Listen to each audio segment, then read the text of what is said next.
La nouvelle pharmacie de santé publique et le ministère de la Santé réceptionnent des équipements médicaux. Il s'agit essentiellement de cache-nez et de masques. Du côté de Cocody, les chercheurs de l'université Félix Houphouët-Boigny offrent leur solution hydroalcoolique à l'hôpital mère-enfant de Bingerville. Cela pour renforcer la protection du personnel médical et celle des patients. Et puis, le ministre Félix Anoblé visite une unité de masques de protection. C'est une initiative d'un jeune entrepreneur. Bienvenue à toutes et à tous, vous suivez le journal. Les autorités ivoiriennes en charge de la santé et de l'hygiène publique ont réceptionné plusieurs tonnes d'équipements médicaux ce mercredi à Abidjan. Il s'agit essentiellement de 26 500 000 cache-nez, une cargaison de 200 millions de masques commandés par l'État de Côte d'Ivoire dans son plan de riposte sanitaire contre le Covid-19. Mon désir Nascimento et Marie Wisseri. Aéroport international Félix Houphouët-Boigny ce mercredi à Abidjan. Un vol d'Ethiopian Airlines s'est posé sur le tarmac avec à son bord une importante cargaison. 26 500 000 cache-nez destinés à l'État ivoirien. C'est la première tranche des 200 millions de cache-nez commandés par la Côte d'Ivoire. À la réception, le ministre de la Santé et de l'Hygiène publique Eugène Akawele et son collaborateur Ange Désiré Yapi, directeur général de la NPSP, nouvelle pharmacie de la santé publique de Côte d'Ivoire. Cela avait été annoncé. Vraiment, je suis heureux de dire que ce jour, nous recevons avec ce cargo 26 millions, c'est ça, 500 000. C'est la toute première partie.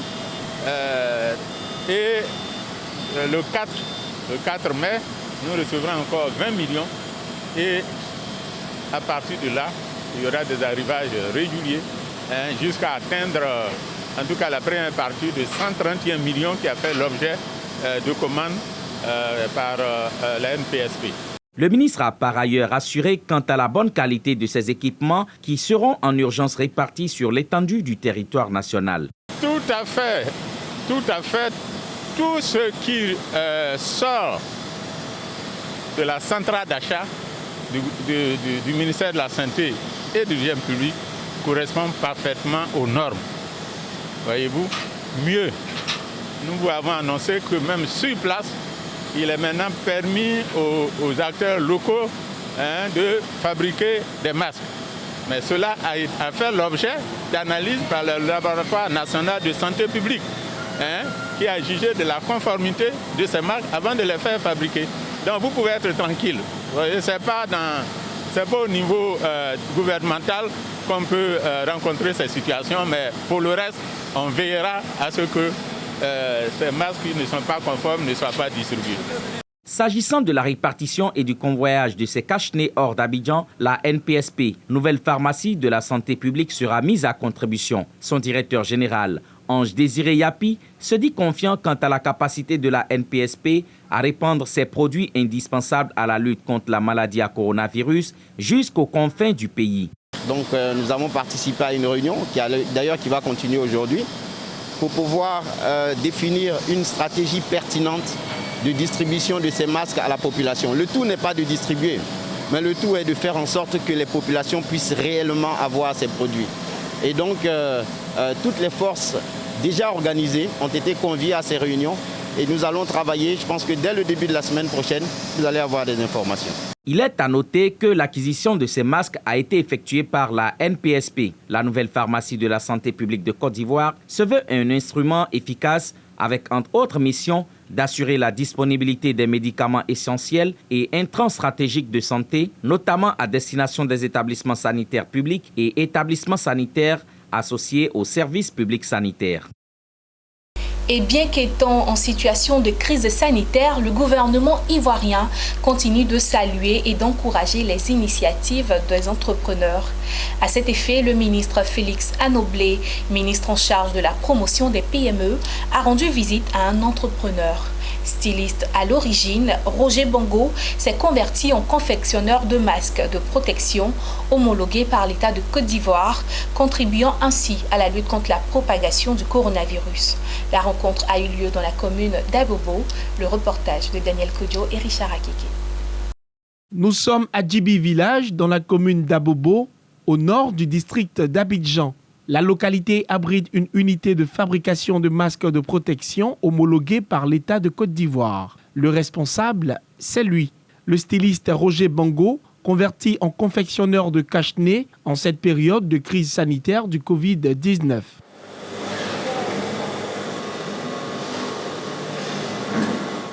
Ce mardi, il reçoit la visite de Félix Anoblé, ministre ivoirien en charge de la promotion des PME.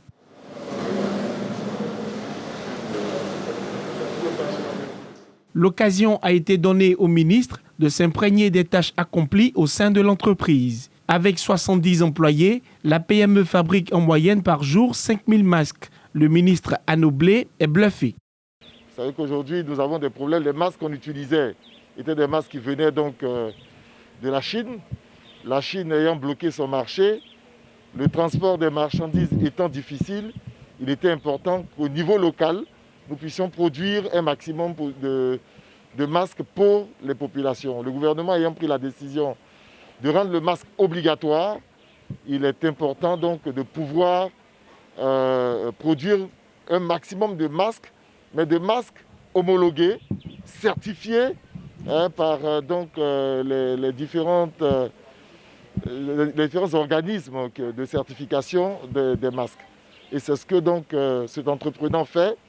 Nous sommes satisfaits de voir qu'une petite entreprise ivoirienne donc, est en train de produire au moment où de nombreux sont en train de fermer.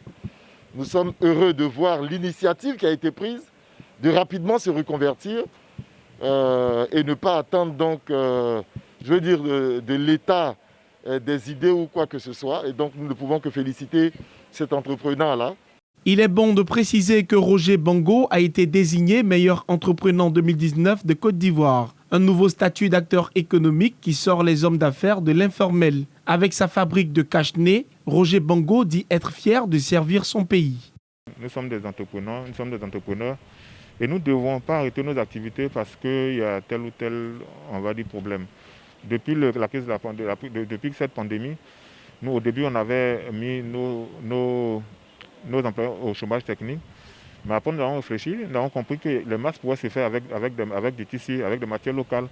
Et en plus, il y a AFNOR, qui est l'association comment on appelle ça, AFNOR et Codinum, qui ont certifié un masque qu'on pourrait produire en textile. Nous avons décidé de faire ces masques-là. Et nous avons commencé à le faire avec tout le processus qu'on a entamé avec Codinum. Les choses sont en bonne marche. Et ce que nous produisons aujourd'hui, c'est des masques, des tissus qui ont été certifiés avec UNIWAS que nous produisons ici à l'usine aujourd'hui. À cause de la crise sanitaire du Covid-19, bon nombre de PME ont soit fermé leurs portes, soit procédé à des licenciements ou à des chômages techniques. Le ministère de la promotion des PME, conscient des difficultés, les invite toutefois à se reconvertir en fonction des besoins du moment pour contribuer également à la lutte contre la propagation du coronavirus en Côte d'Ivoire. Face à la pandémie de Covid-19 qui secoue le monde en général et le corps médical en particulier, le professeur Abou Karamoko, président de l'université Félix Houphouët-Boigny, accompagné de son équipe de chercheurs, ont mis à la disposition de l'hôpital mère-enfant leur solution hydroalcoolique naturelle. Un don qui permettra de renforcer l'instrument de protection du personnel médical et celui des patients en ces périodes de crise sanitaire. Walter Kofi et Lignon Gilbert dans un commentaire de Nadia Younou. Une solution hydroalcoolique made in Côte d'Ivoire en vue de contribuer à l'effort national de lutte contre le Covid-19. C'est l'œuvre de chercheurs de l'université Félix Houphouët-Boigny d'Abidjan qui ont fait don de nombreux cartons de leurs trouvailles à l'hôpital mère-enfant de Bingerville. Cette solution hydroalcoolique contenue dans un flacon de 100 ml a la particularité d'être conçue à partir d'extraits de plantes et de composantes naturelles. C'est une solution qui est sans colorant et qui est sans additifs chimiques. Donc, c'est les extraits de plantes qui dominent dans cette solution. Elle a donc été conçue et elle peut être utilisée aussi bien sur des surfaces organiques que sur des surfaces inorganiques. Concernant les surfaces organiques, c'est bien entendu toutes les parties du corps humain, à commencer par les mains. Sur les surfaces inorganiques, Il s'agit de tous les objets que nous manipulons tous les jours, qui sont des objets souvent contaminants sans qu'on le sache, à commencer par nos téléphones cellulaires, par nos porte-clés et nos clés de voiture. Dr Kouyaté Daouda, directeur général adjoint de l'hôpital Mère-Enfant, a traduit toute sa reconnaissance à l'endroit de l'équipe de recherche de l'université Houphouët-Boigny pour son geste. Pour lui, cet acte vient une fois de plus consolider le lien d'amitié existant entre les deux entités depuis la création de l'hôpital Mère-Enfant de Bingerville. Des amis qui nous font des présents bien choisis, utiles, devenus précieux, c'est-à-dire la solution hydroalcoolique, qui nous aide à maintenir la bonne hygiène de nos mains et de nos surfaces. Le professeur Abou Karamoko et son équipe du centre de recherche de l'université Félix Houphouët-Boigny d'Abidjan n'entendent pas s'arrêter là. Ils prévoient la continuité des travaux de recherche jusqu'à la découverte d'un traitement efficace contre le Covid-19. D'abord, il faut dire que après cette production de solutions, le Centre national fleuristique et puis l'UFR Biosciences travaillent encore, et d'autres laboratoires travaillent encore pour produire des choses pour pouvoir aller jusqu'au bout. Cette solution hydroalcoolique attend d'être produite en masse pour couvrir l'ensemble du territoire national. Des réflexions sont donc menées sur la mise en place d'une unité de production afin de mettre à la disposition de la communauté un nombre plus important de cette solution qui se veut être plus complet que tous les autres gels actuels du marché. Le DG du Conseil du coton et de l'anacarde, Dr Adama Coulibaly, a animé ce mercredi 29 avril 2020 à la Kestave Abidjan une conférence de presse. Le thème choisi est la situation de la commercialisation des filières coton et anacarde de la campagne 2020 dans le contexte de la pandémie du Covid-19. Il s'est appesanti sur la campagne 2020 en nette amélioration malgré la crise de Covid-19.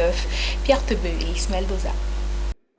Le directeur général du Conseil du coton et de l'anacarde, Dr Adama Coulibaly, s'est longuement exprimé ce jour face à la presse concernant la situation de la commercialisation des filières coton et anacarde de la campagne 2020 dans le contexte de la pandémie du Covid-19.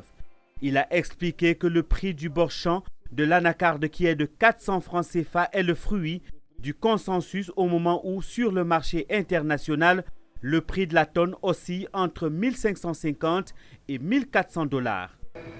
Les offres en direction de la Côte d'Ivoire étaient entre 1400 et 1550. Donc lorsque nous avons choisi 1300, c'était par prudence, parce que nous avions une projection sur l'évolution du marché qui nous disait que cette année, il va y avoir un peu plus de produits que de demandes. Donc l'offre va être un peu plus abondante, de l'ordre de 200 à 400 000 tonnes par rapport à la demande. Selon lui, la filière anacarde va connaître une baisse de production liée à un déficit hydrique et la Côte d'Ivoire n'est plus sûre d'atteindre les 8000 tonnes de prévision.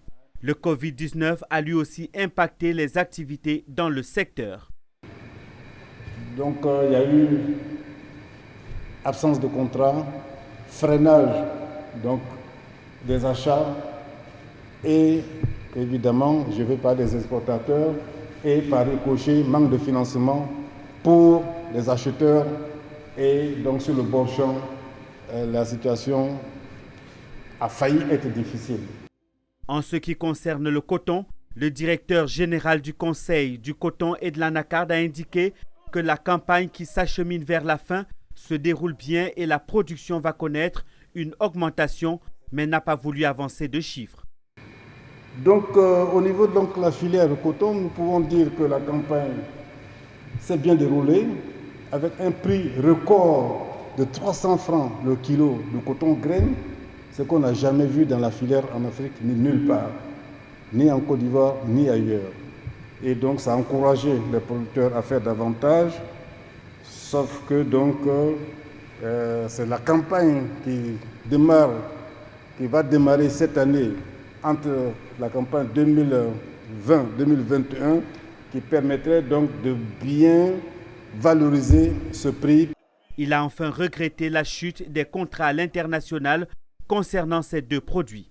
Au niveau de l'anacarde, le contrat est passé de 1 400 à 900 $ la tonne et le kilogramme de coton est passé de 1 007 francs CFA à 700 francs CFA. Depuis le début de la pandémie de Covid-19 en Côte d'Ivoire, vous le savez, les initiatives pour la sensibilisation se poursuivent.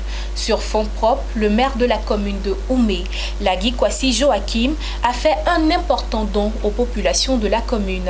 Ce don vient accompagner les efforts consentis par les autorités locales pour sensibiliser les populations afin de briser la chaîne de contamination.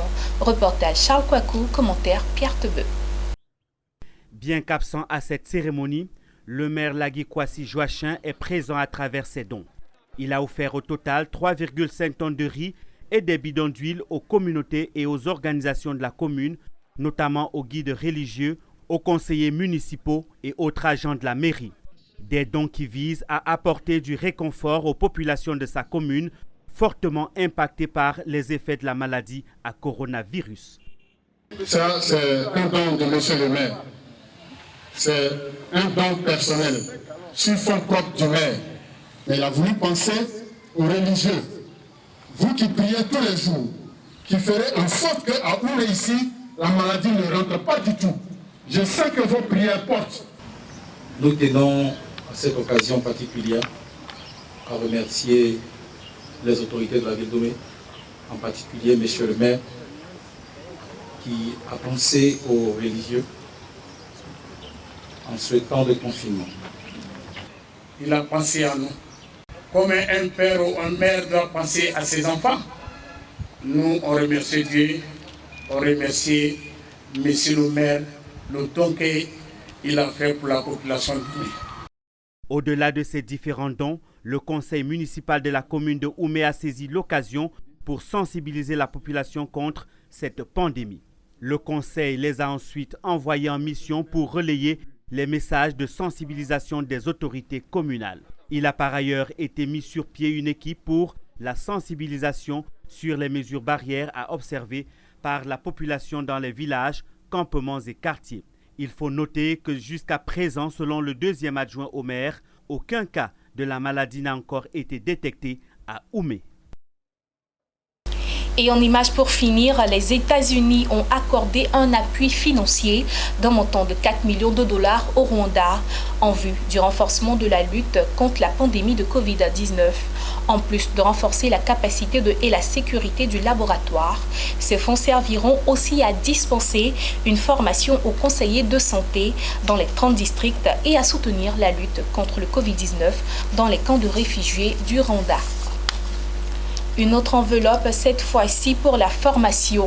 L'Union européenne a octroyé un appui financier d'une valeur de 1,5 milliard de dirhams, environ 138 millions d'euros en faveur du Maroc en vue de soutenir la mise en œuvre du programme d'enseignement à distance, toujours dans le cadre de la lutte contre le Covid-19. La mise en œuvre de ce programme va permettre la réalisation d'une plateforme d'enseignement à distance pour tous les secteurs du domaine de l'éducation et de la formation du Maroc. Voilà qui met un terme à ce journal. Merci de votre attention. Restez sur Business 24 Africa. Nos programmes se poursuivent.